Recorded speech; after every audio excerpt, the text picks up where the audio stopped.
સંખેડાના રામજી મંદિર ખાતે ગઈકાલે એક બેઠકનું આયોજન કરવામાં આવ્યું હતું। સંખેડાના માઈ ભક્તો દ્વારા ગઈકાલે રાત્રે એક બેઠક યોજાઈ હતી, જેમાં મહિલાઓ, પુરુષો અને બાળકો મોટી સંખ્યામાં આ બેઠકમાં હાજર રહ્યા હતા। છેલ્લા 5 વર્ષથી અંબાજી માતાના ચોકમાં ગરબા યોજાતા ન હતા, જેના કારણે ભક્તજનો ડીબી પારેખ ગ્રાઉન્ડ ખાતે ગરબા રમવા માટે જતા હતા।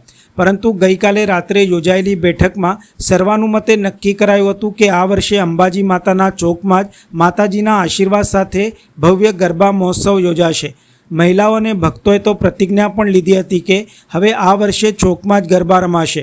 બેઠક બાદ ભક્તોમાં ભારે ઉત્સાહ જોવા મળ્યો હતો। અનેક મહિલાઓએ તો સ્થળ ઉપર જ પરંપરાગત ગરબા ઘૂમ્યા હતા અને વાતાવરણ ધાર્મિક ભક્તિભાવથી ગુંજી ઉઠ્યું હતું।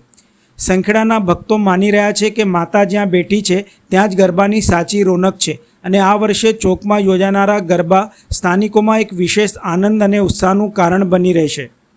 તારીખ 22/9/2025ના રોજથી નવરાત્રિનું પાવન પર્વ શરૂ થઈ રહેલું હોય।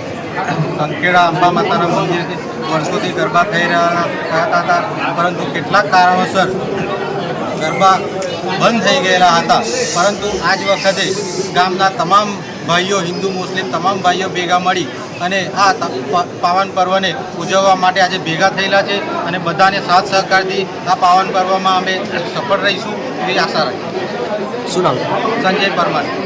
ચાલુ આસો મહિનામાં તારીખ 22/9/2025થી નવરાત્રિનો પ્રારંભ થાય છે। સંખેડા બજાર રોડ પર અંબા માતાજીનું વર્ષો પુરાનું જૂનું અને જાણીતું મંદિર આવેલું છે।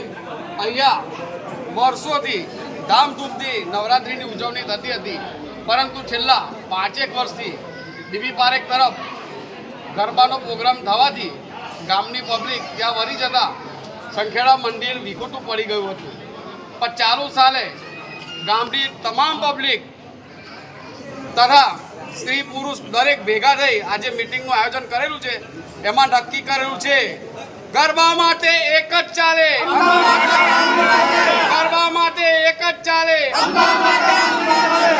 આ મંદિરમાં ચાલુ વર્ષે રૂપિયા 60 લાખના ખર્ચે સિંહાસનો પણ બનાવડાવેલ છે અને આ આસ્થાનું એક મંદિર છે। ખરેખર આ જાગતા જોર અંબા માતા છે। મારું માનવું તો એવું છે કે ગરબા ખરેખર એક જ જગ્યાએ અંબા માતાએ જ થવા જોઈએ બજાર રોડ પર, અને સૌ પબ્લિકની પણ એ જ આશા છે કે તેથી ચાલુ વર્ષે ગરબા એક જ જગ્યાએ બજાર રોડ અંબા માતાએ થવા જોઈએ। અંબે માત કી જય।